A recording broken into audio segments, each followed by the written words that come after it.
بسم اللہ الرحمن الرحیم۔ السلام علیکم۔ رکانہ بن عبد یزید نامی ایک خوبصورت، بہادر اور ذہین مرد تھا۔ یہ عرب کا نامی گرامی پہلوان تھا۔ بہت سارے پہلوان آئے جنہیں اس نے ایک ہی داؤں میں پٹک کر اٹھنے کے قابل نہ چھوڑا۔ وہ وحشی انسان تھا، صرف لڑنا مارنا جانتا تھا۔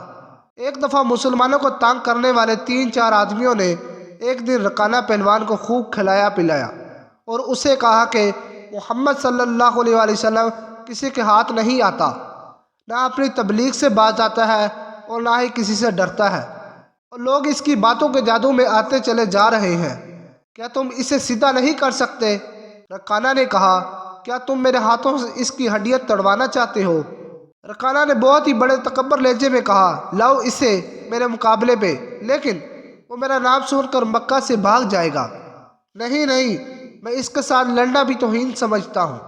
اس نے اکسانے والے آدمیوں کی بات نہ مانی۔ وہ کسی پہلوان کو اپنے برابر سمجھتا ہی نہیں تھا۔ مسلمانوں کے دشمن خاموش ہو گئے، لیکن سوچتے رہے کہ محمد صلی اللہ علیہ وآلہ وسلم کو رکانہ کے ہاتھوں گرا کر آپ صلی اللہ علیہ وسلم کا تماشا بنایا جائے۔ نعوذ باللہ، مکہ کے یہودی خاص طور پر رسول کریم صلی اللہ علیہ وآلہ وسلم کے دشمن تھے، لیکن وہ کھل کر میدان میں نہیں آتے تھے۔ وہ خوش تھے کہ اہل قریش آپس میں ایک دوسرے کے دشمن ہو گئے ہیں۔ انہیں پتہ چل گیا کہ قریش کے کچھ آدمیوں نے رکانہ پہلوان کو اکسایا ہے کہ وہ رسول صلی اللہ علیہ وآلہ وسلم کو کشتی کے لیے للکارے، لیکن وہ نہیں مان رہا۔ ایک روز رکانہ رات کے وقت ایک گلی سے گزر رہا تھا کہ اس کے قریب سے ایک بڑی حسین اور جمیل لڑکی گزری۔ چاندنی رات میں لڑکی نے رکانہ کو پہچان لیا اور مسکرائی۔ رکانہ وحشی تھا، وہ رک گیا اور لڑکی کا راستہ روک لیا۔ کیا تم جانتی ہو کہ عورت مرد کی طرف دیکھ کر مسکراتی ہے تو اس کا کیا مطلب ہوتا ہے؟ اس کا مطلب ہوتا ہے کہ عورت اس مرد کو چاہتی ہے۔ رکانہ پہلوان نے پوچھا، کون ہو تم؟ اس نوجوان لڑکی نے جواب دیا، میں سبت بنت ارمن ہوں۔ رکانہ نے کہا، او ہو، ارمن یہودی کی بیٹی؟ اور لڑکی کے کندھوں پر ہاتھ رکھ کر اسے اپنے قریب کر کے بولا، کیا میرا جسم تجھے اتنا اچھا لگتا ہے اور میری طاقت؟ سبت نے اکتائے ہوئے لہجے میں کہا، تمہاری طاقت نے مجھے مایوس کر دیا۔ کیا تم محمد صلی اللہ علیہ وآلہ وسلم سے ڈرتے ہو؟ رکانہ نے گرج کر پوچھا، کون کہتا ہے؟ سبت نے کہا، سب کہتے ہیں۔ اور پھر کہا، پہلے محمد صلی اللہ علیہ وآلہ وسلم کو گراؤ تو میں اپنا جسم تمہیں انعام میں دوں گی۔ رکانہ نے کہا، اللہ کے بیٹوں اور بیٹیوں کی قسم، تیری بات پوری کر کے تیرے سامنے آؤں گا، لیکن تم نے غلط سنا ہے کہ میں محمد صلی اللہ علیہ وآلہ وسلم سے ڈرتا ہوں۔ بات یہ ہے کہ اپنے سے کمزور سے لڑنا میں اپنی توہین سمجھتا ہوں، لیکن تیری بات پوری کروں گا۔ ناظرین، مشہور مورخ ابن ہشام نے لکھا ہے کہ رسول صلی اللہ علیہ وآلہ وسلم نے خود رکانہ پہلوان کو کشتی کے لیے للکارا تھا، لیکن دوسرے مورخ نے جو شہادت پیش کی ہے وہ صحیح ہے کہ رکانہ پہلوان نے محمد صلی اللہ علیہ وآلہ وسلم کو کشتی کے لیے للکارا اور اس نے کہا، میرے بیٹے، تم بڑے دل اور بڑی جرات والے آدمی ہو۔ میں یہ بھی جانتا ہوں کہ تم جھوٹ بولنے سے نفرت کرتے ہو، لیکن مرد کی جرات اور صداقت کا پتہ اکھاڑے میں چلتا ہے۔ آؤ میرے مقابلے میں اکھاڑے میں اترو۔ اگر مجھے گرا لو تو میں تمہیں اللہ کا بھیجا ہوا نبی مان لوں گا۔ اللہ کی قسم، تمہارا مذہب قبول کر لوں گا، لیکن یہ ایک بھتیجے اور چچے کی کشتی نہیں ہوگی۔ رسول صلی اللہ علیہ وآلہ وسلم نے رکانہ کی للکار کے جواب میں کہا، ایک بت پرست اور سچے دین کے پیغمبر کی لڑائی ہوگی۔ تو ہار گیا تو تو اپنا وعدہ نہ بھول جانا۔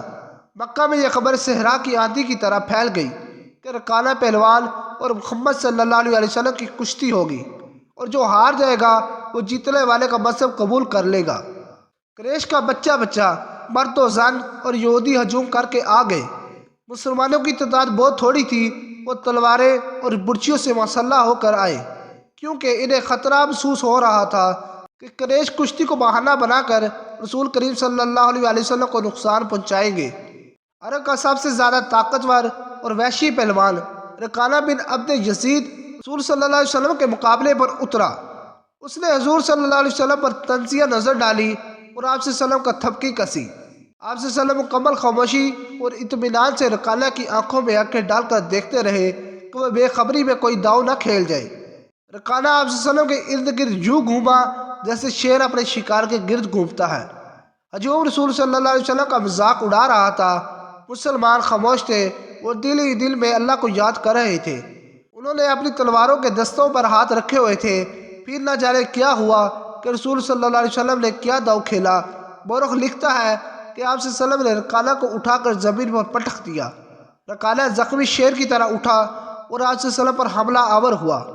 آپ صلی اللہ علیہ وسلم نے پھر وہی داؤ کھیلا اور اسے پٹک دیا۔ وہ اٹھا تو آپ صلی اللہ علیہ وسلم نے اسے تیسری بار پٹکا۔ بھاری بھرکم جسم 3 بار پٹکا تو کشتی جاری رکھنے کے قابل نہ رہا۔ رکانہ سر جھکا کر اکھاڑے سے نکل گیا۔ ہجوم میں سناٹا طاری ہو گیا اور مسلمان ننگی تلواروں اور برچیاں ہوا میں لہرا لہرا کر اور اچھال اچھال کر نعرے لگا رہے تھے۔ رکانہ کو رسول کریم صلی اللہ علیہ وسلم نے للکار کر کہا، اپنا وعدہ پورا کر اور یہ اعلان کر کے آج سے تو مسلمان ہے۔ رکانہ نے قبول اسلام سے صاف انکار کر دیا اور پھر فتح مکہ کے دن اسلام قبول کر لیا۔ بعض مورخین نے لکھا ہے کہ رکانہ نے کشتی والے دن ہی اسلام قبول کر لیا تھا اور کہا تھا کہ جس آدمی نے مجھے ہرایا ہے یہ کوئی عام شخص نہیں ہے، یہ اللہ کا سچا نبی ہے۔ سبحان اللہ۔ اگر ویڈیو اچھی لگی ہے تو میری ویڈیو کو لائک اور چینل کو سبسکرائب ضرور کیجیے گا۔ اللہ حافظ۔